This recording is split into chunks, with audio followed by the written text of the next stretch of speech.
And welcome to the 116 Live here on Holy Culture Radio, Sirius XM Channel 140. Listen, shout out to everyone that's tuned in right here, right now. My name is Meah Evans, and as always, y'all know I'm not solo. Got the one and only Ace Harris in the building. What's going on, Ace? What's up, Meah? How you feeling? You know, I feel like the fit's real low key, but you still shining through though. Whatever. Come on, Meah. You know you be killing it. We every time. we on the same tip, the baseball cap tip though. You know, we still locked in. We still locked in. I was gonna say black girl magic, but I feel like people hear that word and hear magic and get weirded out. But you always bringing that black girl glow. You know what I'm saying? Killing it. Radiating. You know we in tune, man. We in tune. Listen, we have another great show this week, man. We have another great guest. Listen, we have the one and only.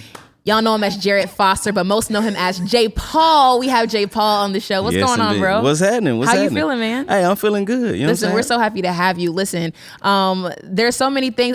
I'm so excited to have you on because you transformed in so many different ways throughout your career. We're going to dive into your backstory in life. Yep. Talk about how life is treating you right now, man. How's your 2024 been? What's the season of life for you right now? Hey, 2024 is going great. Yeah. Had my baby girl. Oh, man. January 10th. Yeah, I was about to say January 10th or 11th, but it was definitely the 10th. But yeah, so enjoying having her. The boys are super excited. I got two boys, so they're super excited about having a little sister to protect. So yeah, I'm having fun. Yeah, it's crazy, man. I feel like I was talking to you. It felt like yesterday. When you had just gotten married, it really feels like yesterday. And I was like, look up. I was like, you got 3 kids, bro. You working, man. Yeah, hey. I mean, trying to figure out how to make it stop. I don't want. We're done with the kids here. Yeah, I feel it. The kids are out of there. So yeah, I mean, yeah. Now you look good, man. Every time I see you always fresh, man. Nah, bro. You opened that door when I was coming in here, and I was like, okay, Ace.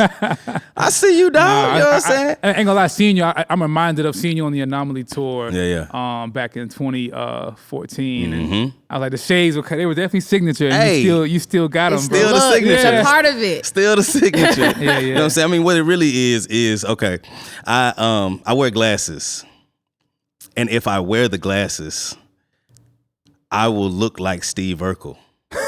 So instead of looking like Steve Urkel, let me put my prescription in the shades. Come on. And I transform into Stefan Urkel. Hey, let's talk about it's it, all man. about that forward thinking, man. you know, it's about that that's forward it. thinking. That's all it is. I want to ask you, so how is it now being a dad of 3 now? Like, 1 is one thing, then 2 is another, but now 3. Man, so somebody told me that you would have to play zone defense, and that's not a lie.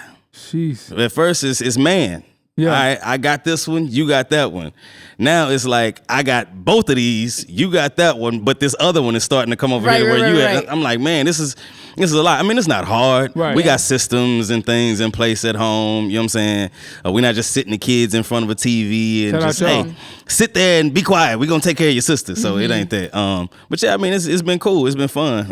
And then just seeing them having fun going and get diapers, and I like doing this. This is my baby sister. I can protect her. I can do for her. I can, whatever. So, I mean, it's been fun for us. I love it. That's what's up, man. And you definitely have been in Atlanta for 7 years. 10 years. It's been 10 years. It's been 10 years. How's that felt? You guys adjusting from Texas to Atlanta, listen, man. I'm from Dallas. I'm Dallas to the heart of me. Yeah, you definitely, Y'all ain't gonna lie, you just radiate Dallas. Hey. Y'all be I ain't gonna say what I want to say. But y'all be letting people know y'all from Texas, bro. Man, listen. Dallas is its own country. You know what I'm saying? I mean, Texas is its own country. Dallas is its own state. That is crazy. That's how we feel. I can see that. That's how we feel. But yeah, I mean, it's the crazy thing is it's not a big transition for us to come from Texas to Atlanta. Folks is just as country. We dress the same. Bro. So it's a different type of country. I'll say that. You know what I'm saying? I can see the folks in Atlanta is a little more country ghetto. We country. No, that's true. That's true. You know what I'm saying? That's true. So, I mean, just coming to Atlanta, and I remember the first time I talked to somebody, and they was like, hey, man, you know what I'm saying? The other day I was down there. Hey, twin. I was like, yeah, the slang is different. So for us, we like, hey, say, man, hey, what's up, what's up, bro? What's happening, bro? You know what I'm saying? Like, it's just different. Right. Yeah, but I feel that. the loudness, the confidence, it's the same. For sure. So, you know what I'm saying? The churches, I mean, it's, you know what I'm saying? It's pretty much the same, so. Yeah. Yeah. And you've been I want to get into this more on the next thing, but just kind of like to call it out a little bit. Yep. People have known you as JPaul the singer. Yeah. But on your Instagram, it's JPaul the Carpenter. The Carpenter, man. You have, from what I've seen, had an amazing evolution in your craft and what you do. I don't want to say pivot because that word could sometimes seem belittling. Yeah, but you've evolved as an artist. Yeah, it's still artistry. Yes, as an artist. Talk about what you tell the people. For those who don't know, why is your name JPaul the Carpenter, and what are you doing to kind of like make that name make sense? So JPaul the Carpenter for me. So I wanted to go with JPaul the Builder, and I was like, I still do music. So there's a P-E-N in Carpenter. So I was like, I build, but I still write. I still do music. So JPaul the Carpenter. I was like, okay, that's kind of dope, you know? Yeah. But yeah, I mean, all I've been doing is just, first I started off as a carpenter, just trying to figure out this space, this world. And then got into woodworking. So the difference between carpentry and woodworking is you have a carpenter who can do framing and the big stuff. Sure. Or the woodworker is like, okay, how can I take this lumber, this maple, and it's got a crack in it? I'm gonna take a bow tie and put right in between that in the crack to make sure that this split doesn't come open anymore and create a whole table out of this. So that's the difference between woodworking and carpentry. And I got into woodworking because I was like, man, there's a science behind it almost. You know what I'm saying? Like the way you got to turn the wood. Like I'm looking at this table right now. The way you got to turn the wood to make sure that the grains are meeting the right way. I mean, it's just the science behind the whole thing. So it was intriguing to me. And I just had a little bit of a builder background, being at home with my stepdad. Okay. He taught me how to do stuff with cars and, stuff like that. Sure. And then I used to build military airplanes. So really? the Gulfstream 4 and 5, C-17. Don't just breeze over that one. Can you Man building whole airplanes out. Say some more. Yeah. So yeah, I mean the Black Hawk helicopter, Gulfstream 4 and 5, the Boeing, all of the Boeing airplanes, I mean, just a lot of airplanes. I learned how to build things, and I'm just a believer in, like, God doesn't give us these opportunities to learn things for us to just forget them later on. You know what I'm saying? That's good. So I still have the gift and talent of singing, right? But when I have an opportunity to do things outside of that, I want to go and run and do that. For sure. You know what I'm saying? I want to use all the gifts that God has given me. That's Right. it. You know what I'm saying? That's interesting, man. Go ahead. Yeah, how has it been developing that skill? Because you said you knew back in the day from your stepfather, I believe. Yep. How has it been sharpening that? Like, leaving, going from one skill to another, learning carpentry, woodwork, sharpening that skill so you can get, improving that. I mean, it's been dope. Meeting people who are like-minded, especially for me, meeting black men who do carpentry. It's not like you don't see that many, but in Atlanta, you see a lot of black men doing it. And I'm just like, oh, this is dope. And we know things, we know what the heck we're doing. Right. Y'all have the tools to do the stuff that we want to do. And learning from them what tools to get. So I mean, it was hard at first because I didn't have anybody. All I had was a music crew of people to hang out with. So when I first started, my then girlfriend, now wife, shout out to Aaron. Make sure you tell the wife. Right. So she was like, I want a daybed swing. Could you? And she wasn't asking me to build one, but she showed me the swing she wanted to build. I didn't know how to draw up plans. I just knew, okay, you want a daybed swing. It has to be the size of a bed on the inside. Okay, cool. We'll do a twin size mattress. What are the measurements from that? So the knowledge I had from building with my stepdad, and the knowledge I had from building military airplanes, I can put into doing this, look at a picture and build it.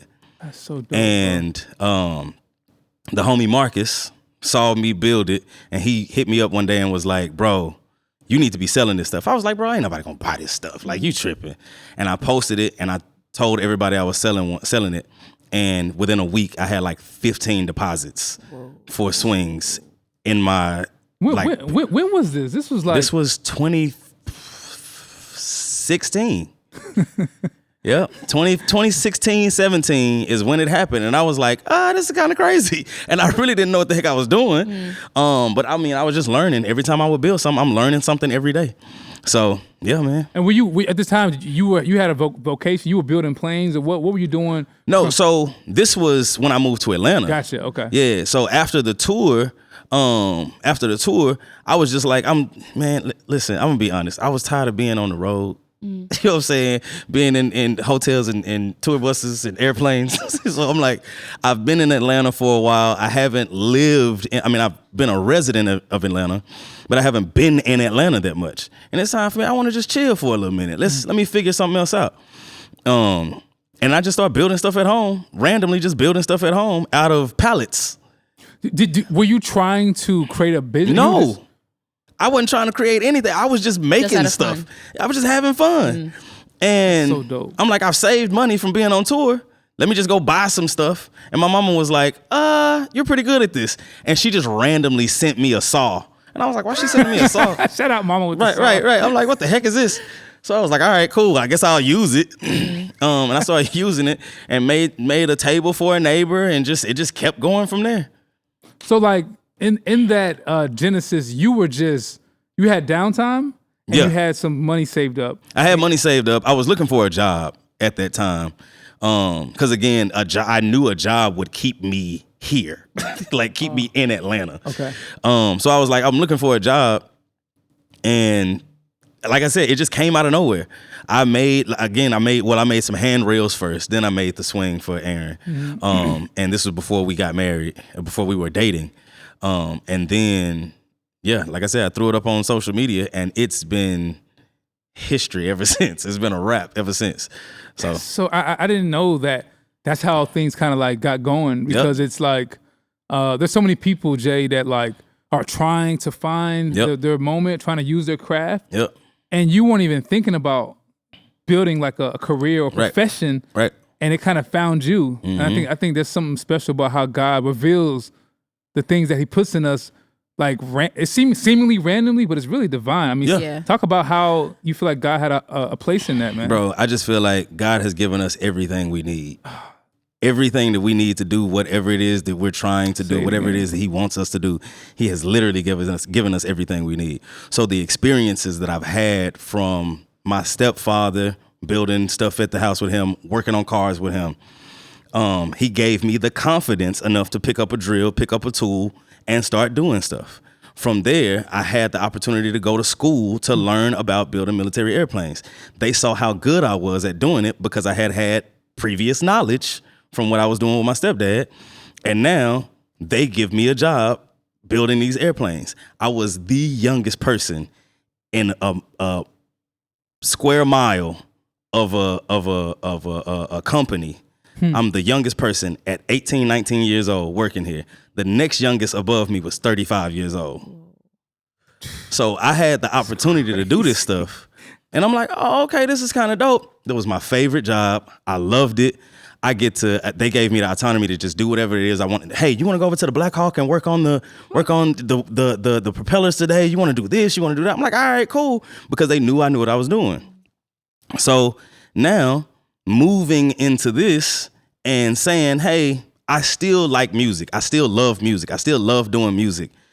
How can I create something for myself, my family, my kids, something that I can give to them years from now? Not saying that music won't do that for me, but I had just seen that for myself, I didn't have enough drive to push music the way I needed to. So since I don't have enough drive to do that, and I like seeing things, I like putting my hands to stuff and seeing stuff made, let's go into this. Let's try this. Let's do this. And again, it wasn't trying. I just started doing stuff, and it just happened. So good. But again, God gave me the experiences. He gave me the opportunities to do stuff years ago. I was 18, 19. I stopped working at Vought Aircraft when I was 23 years old. I was 30 when I moved here and on tour with Cray.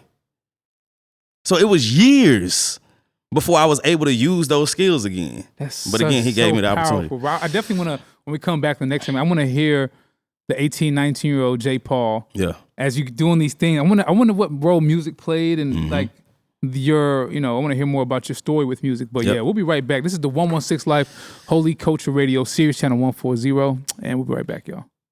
Welcome back. This is the 116 Life on Holy Culture Radio, Sirius Channel 140. I'm your host, Ace Harris, here with the amazing Meah Evans and JPaul the Carpenter.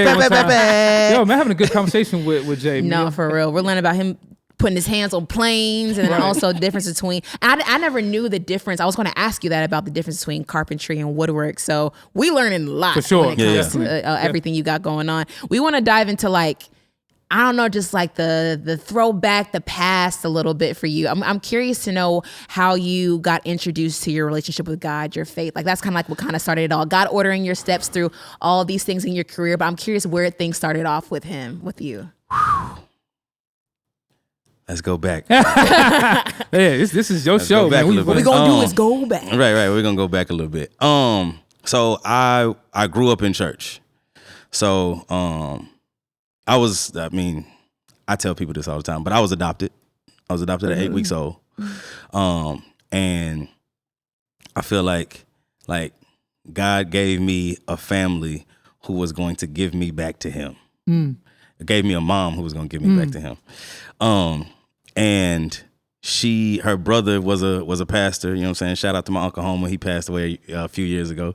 But so her brother was a pastor. So she moved from Oklahoma. I was born in Tulsa, Oklahoma. She moved from Oklahoma to Dallas. Okay.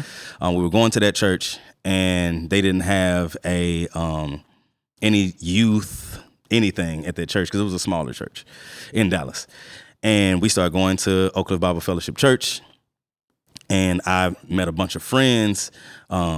One of the Pastor Evans' sons, Jonathan, became my mentor, and he just took me under his wing. And I just had a friend and a mentor. I mean, he's only 2 years older than me, but he just started teaching me the Bible little by little. And then my youth pastor, when I'm 14, 15, 16 years old, Vaughn Minor, he just starts teaching us the Bible even more.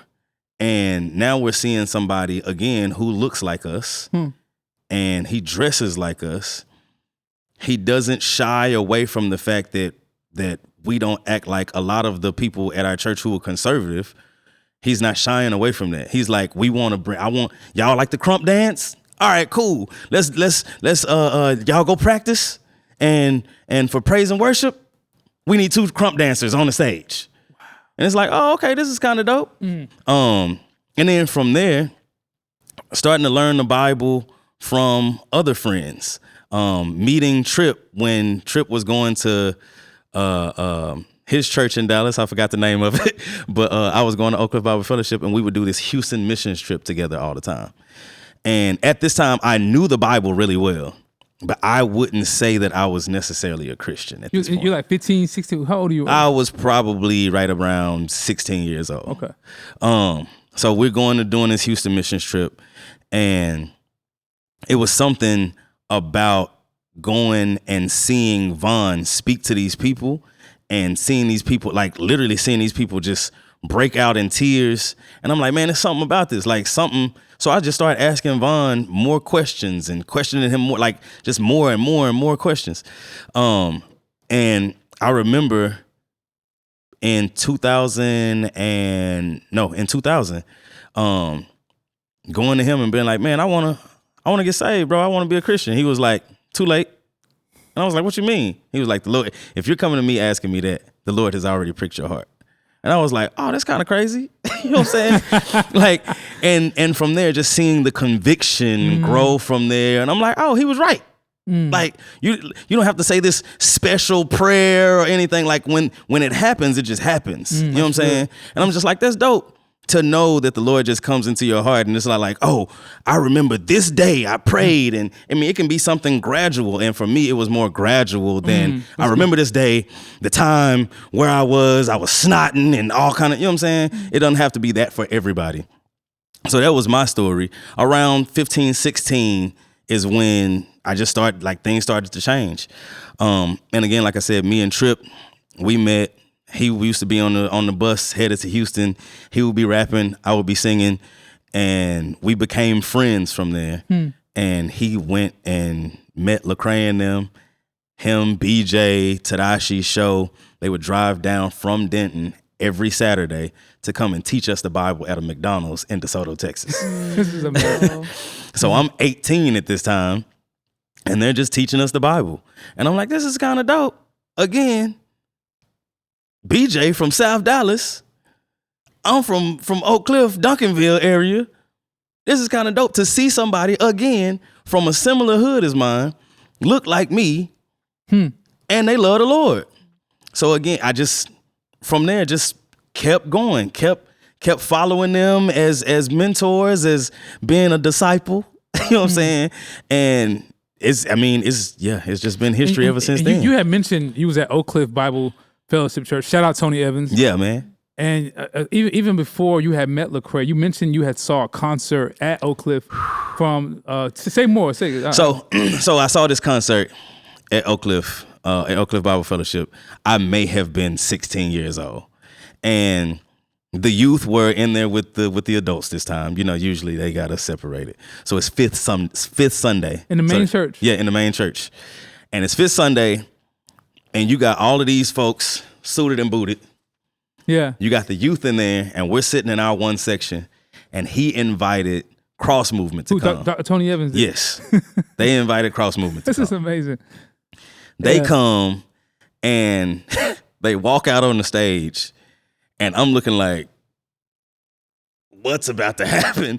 They sagging, they got big clothes on, J's on, jackets, hats cocked to the side like T.I., you know what I'm saying? Just all kind of stuff. And they walk up there and let's spark this with a word of prayer. Heavenly Father. And I was like, uh-oh, this is kind of different. Like this is different than the Father, we come to you today. Like it's different than what I've seen. Yeah. You know what I'm saying? What I've been seeing all these years. But okay, let's, you know what I'm saying? And they got going. And like I said, Deuce had a line in a song that I will never forget. He said, he took dust in his hands, made a man breathe life into his frame and said, Adam is your name. And I lost my mind. I was like, oh, these folks can really rap. Because before, I'm like, I remember hearing about Christian rap and I was like, okay, that's whack. Like Christian rap. But hearing him put that together, and I was like, he took dust in his hands, made a man breathe life into his frame, said, Adam. That's what he did. And that was kind of hard that you put that together like that. Mm-hmm. So for me, I was like, man, this is dope. And the fact that, again, going to a more conservative black church, having Pastor Evans have these guys up here, he knows that he knows that the youth are here. He knows that he don't look like us. And he needs somebody that looks like us, just as cool as they are and just as talented as they are. To come and speak to us. And then from there, again, like years later, you got Cray and Tadashi starting to come to the church. And they're just inviting more people in. You got Ty Tribbett coming to the church. You got Kirk Franklin, who goes to our church. You know what I'm saying? So you got so many people coming in, and it's just like, oh, like y'all are really inviting us to just be who we are. That's so good, and bro. Letting God meet us where we at. And I'm like, man, that's dope, man. Appreciate y'all. Appreciate you, Pastor Evans. Not Tony Evans. Appreciate you, Pastor Evans. That's amazing. I mean, like, and as you get older, and you know, I know you were, I'm assuming, singing at the time, and you had mentioned about you working on planes. Like, when did your music career or pursuit start, and how was that experience? I don't think the pursuit ever started. So that was the issue for me. So I wasn't a good writer in the beginning, and I struggled with that. And my pride wouldn't allow me to let somebody else come and write a song for me. Because I'm like, if I'm going to be singing about God and to God, I want it to be authentic. But I also don't want my lyrics to be ABC either. So it took a long time for me. It took till I moved to Atlanta to become a good writer. Wow. But singing, always had that gift. So having the opportunity, where my career in music started was with Trip. Trip randomly saw me at an event that we had in Dallas, and he was like, hey, bro, can I get you on a song? I'm like, yeah, let's do it. Whatever. I didn't think it was going to go nowhere. I mean, I didn't think my career in music was going to go anywhere. Sure. I was like, really? This is just a song I'm doing with my homie. Okay. So we did the song. It was Invade. So we do Invade, and then Lecrae heard Invade and was like, he called me and was like, bro, I didn't know you could sing like that. I was like, yeah, okay, I can do a little bit. He was like, all right, I got something for you. I want you to do something for me. So, you know, Craig will say something and won't do anything for like 4 months later. You know what I'm saying? So he finally sent me Just Like You. And he said, sorry, Craig, I'm going to do it to you. He sent me his reference. And his reference was, all I want to be when I grow up, all I want to be is just like you. All I've ever seen, all I know of. I was like, all I want to be is just like you. So I just want to be like you. And I was like, nope. I'm not a great writer, but I know this ain't it. This ain't it. You know what I'm saying? That ain't man. it, brother. I'm sorry. And I remember heading to the studio. I'm headed to Biz's house. He lived an hour away from me. I'm heading out to his house, and I was supposed to write my stuff, and I didn't know what the heck I was gonna do. So I'm in the car, I'm headed out there, and out of nowhere, I wasn't playing the song. I stopped playing the song, and I just started praying. And I was like, God, if this is something you want me to do, you just gonna have to give it to me. And out of nowhere, I just want to be like you, walk like, talk like, even think like you, the only one I could look to. And I just sung it straight out. And I was like, wait a minute, what the heck is that? So I grabbed my phone to record it real quick. So I listened to it and I was like, this actually sounds good. But does it go with the music? So I played the song and I sung it and I was like, this is dope. So I was like, okay, God, you heard me. You heard what you saw. I was nervous as I don't know what about to head out here to do this song.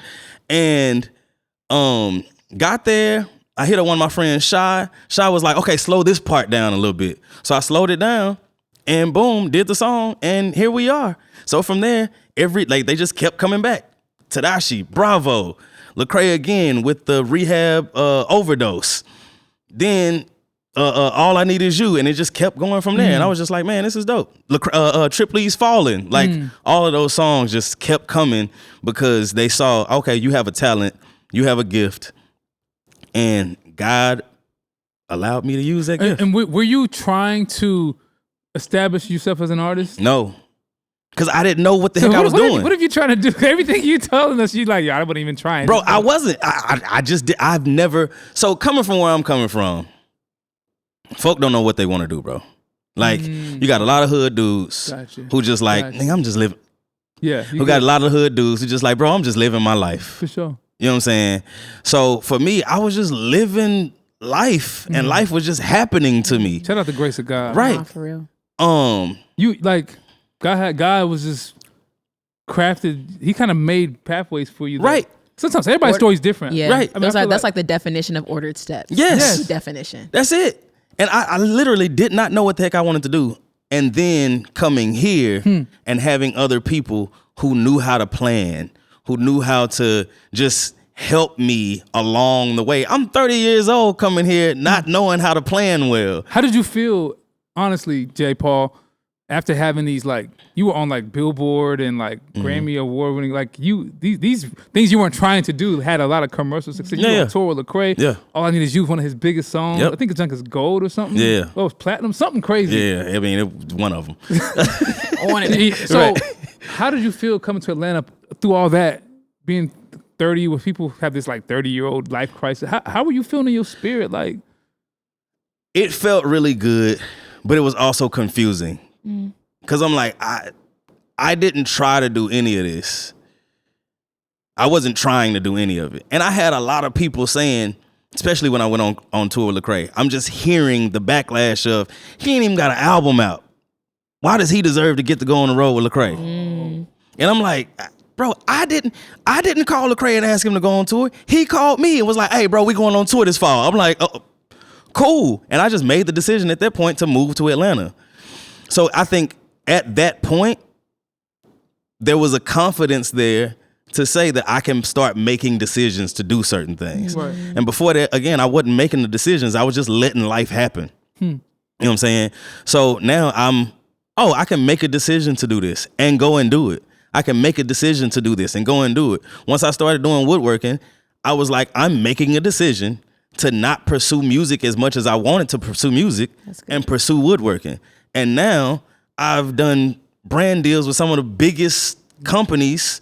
I've done a TV series and have other opportunities from that.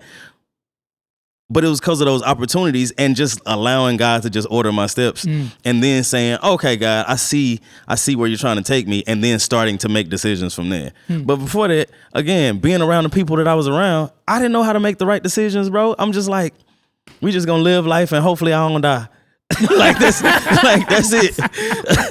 That's all. I think that there's so much that you said that is so good. Yeah, I shout out your perspective on the area you came from, being from Dallas, where you said sometimes people are raised or groomed not with a lot of direction, not a lot of clarity. Yep. And shout out God for having his hand on your life, man. I definitely want to dive in more on what you got popping right now. Yeah, man. The glow up story is crazy. This is the 116 Life on Holy Culture Radio, Sirius Channel 140. We'll be right back, y'all. Welcome back. This is the 116 Life on Holy Culture Radio, Sirius Channel 140. I'm having a good conversation with the amazing JPaul and Meah. You just hearing your story, man, is just super crazy. Like, man, you definitely. I've said this about a couple people who have worked in Christian music or Christian hip hop or just artists in general who have. I use the word pivot this time because I think it is a good example, but evolution is probably a more accurate word. But artists who have pivoted their professions or evolved what they do, and you're just an amazing story of that. Appreciate Shout out to people like Ruslan, people like Belief. Yes, sir. For real. Like we know them for like being like amazing artists and having all these accolades. Even yourself, bro. It's like, oh, we think of JPaul, we think about JPaul the singer. And you found a way to like evolve. Talk about how that has been for you, how you feel about that, and what advice you can give to other artists who are trying to figure out how to navigate the artistry in music, but also being open to the other things that God's put in them. Yeah. It's hard. It's hard, especially when I first moved here and now I'm in it. You know what I'm saying? I'm going to studio sessions with Cray. This is a Grammy nominated song. Like, okay, I really want to pursue this now.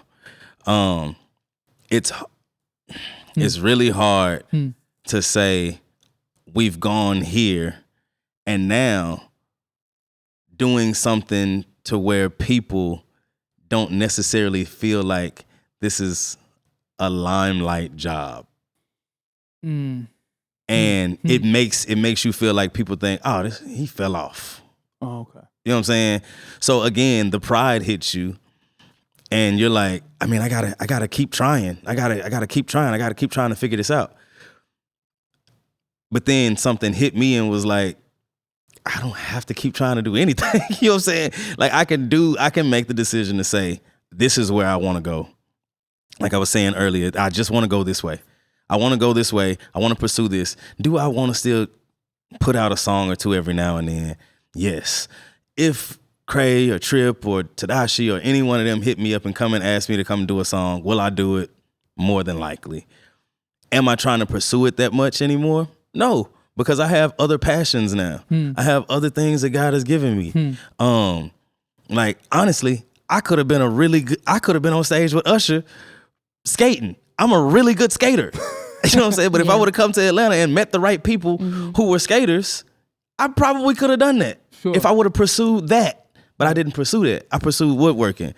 And I just feel like God has put something in me to be able to do those things. He's given me those gifts and talents. So why not use all of them? Yeah. I still roller skate. I'm not pursuing it. I still sing. I'm not pursuing it as much. I still dance. I'm not pursuing that either. But I am pursuing woodworking, and it's working out really well. And I'm able to use what I have to do these things. These brands are reaching out because they're used to having a lot of older white guys doing woodworking. And now they have a younger looking, I ain't young, but we have a younger looking black guy who can sing, who's good on camera, and who's really good at woodworking. But the other experiences that I have from being on stage, let's talk about it. That's from so singing, yeah, from doing music videos, makes me good on camera. Wow, man. But I'm also had to take 7 years to learn how to do woodworking and learn how to do it well. So now you just take those experiences and you put a mixed bag of a person together. Shout out, like you said, Ruslan and Belief. You put this person together, and now you've got something huge. People are looking for you to be a music artist or a star or whatever. And it's like, that's just not where I wanted to go, and that's not what God had for me. Yeah. So I'm just gonna go this way. You know what I'm saying? For all of the people that do music, great. That's great for you.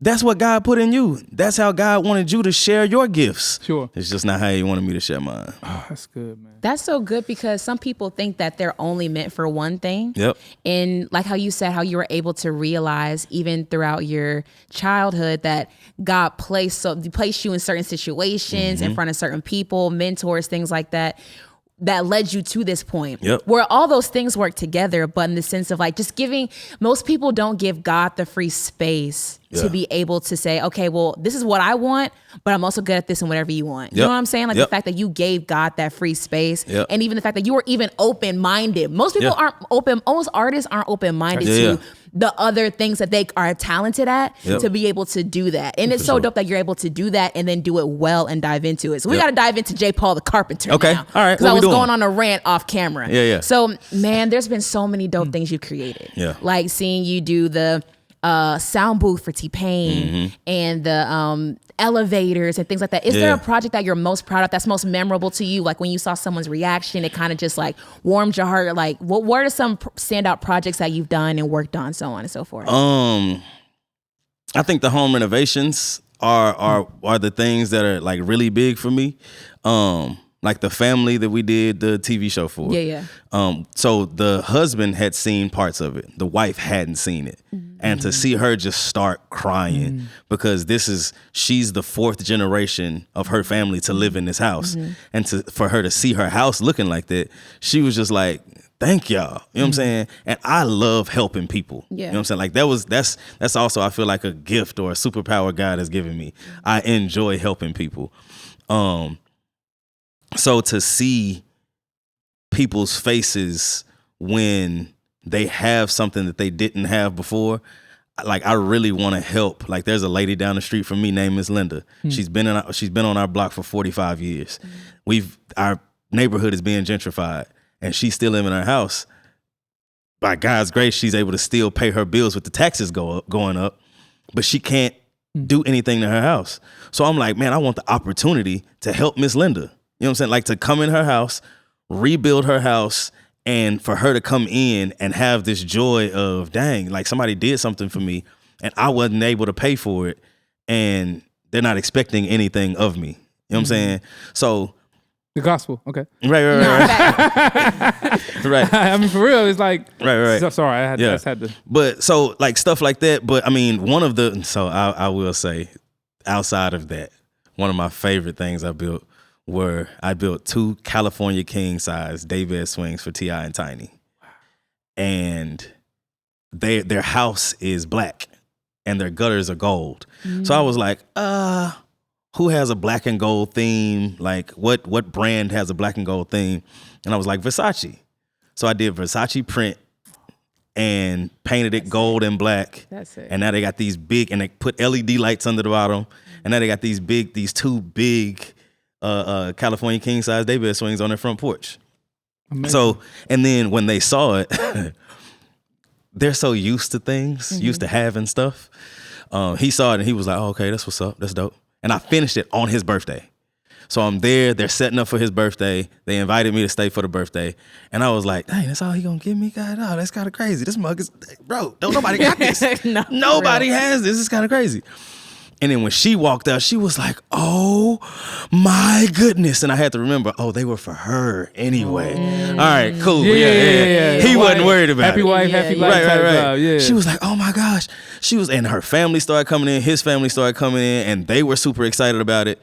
But part of the reason why I started making daybed swings anyway was because it brings family and friends together. Like you can sit on this, have some tea, something to drink, some coffee, whatever, read a book. Tables, it brings family. You can eat at this together. You know what I'm saying? So for his entire family, they literally had like 8 people on each one of those swings, just hanging out, sitting down. And just to see that, I was just like, man, this is really dope. That's so good. You know what I'm saying? This is really dope to see y'all enjoy this space. So that's probably also one of my favorite. I think what's cool also is that most people wouldn't think that creativity goes into things like that. Yeah. Like it's like you're just cutting wood, sanding things down, just building stuff. Like no, like can you talk on that? Like how your creativity influences like, you know, the line of work you're in when you make day beds, when you're making sound booths, things of that nature. Yeah. There's a lot of creativity. Yeah. So a lot of, and everybody's creativity is different. So I met a guy who likes to twist wood, and he puts no screws or anything in his builds, but he builds chairs. And all he does is puts the wood in like this steaming oven, puts it in the oven. It steams the wood to get it soft enough for him to be able to twist it and bend it.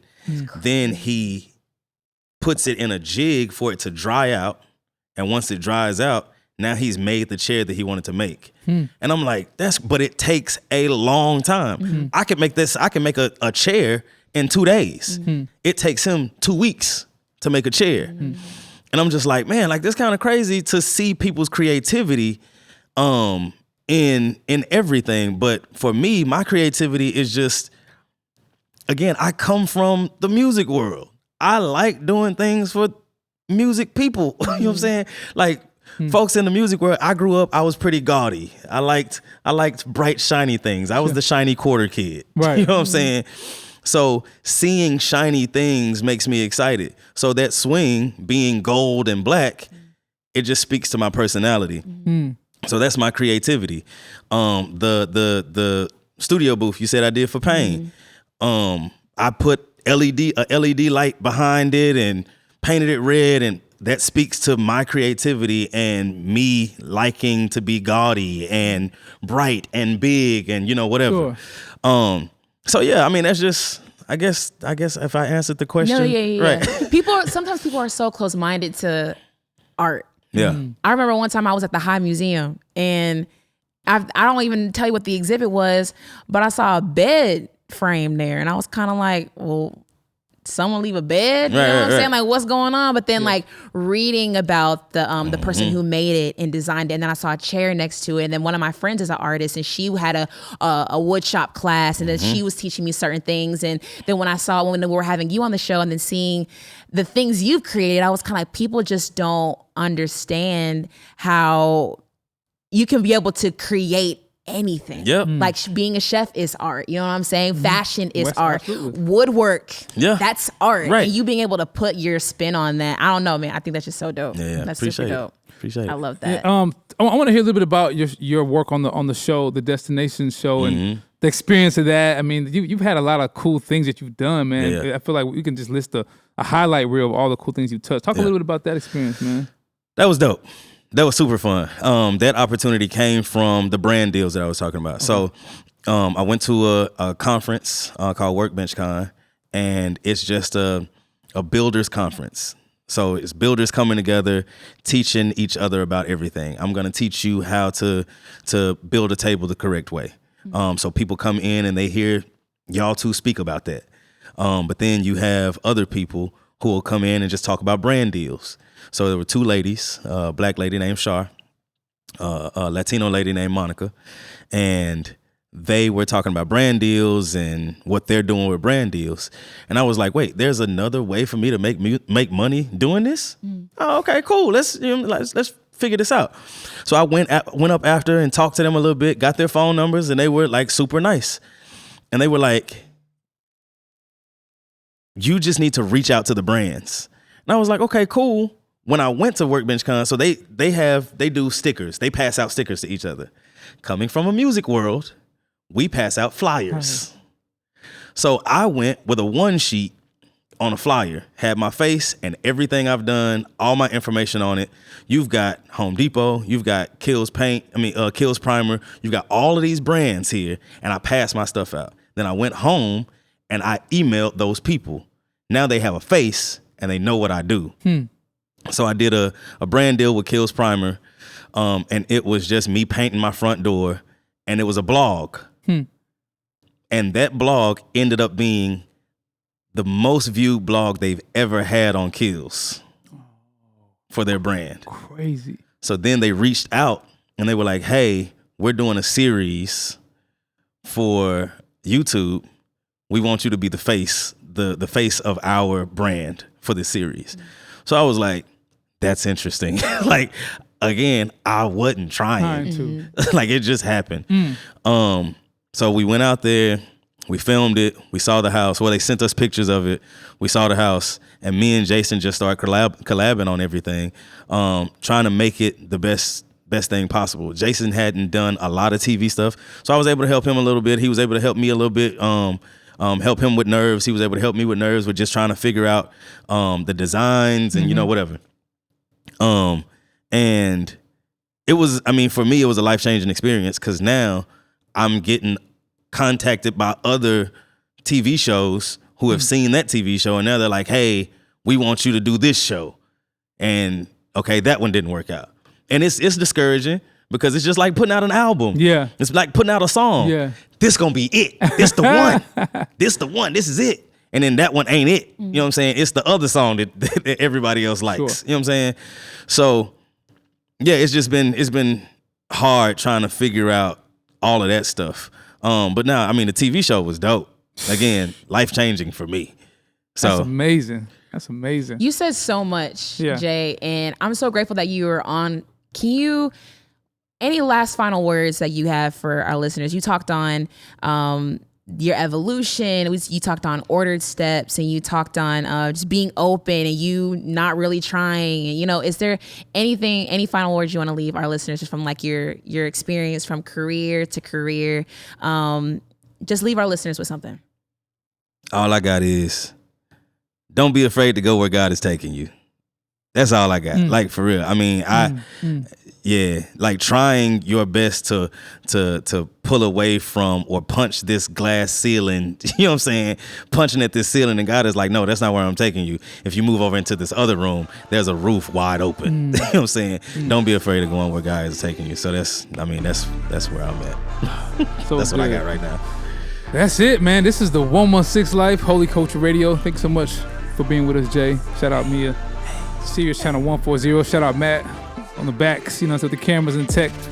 We'll see y'all next week.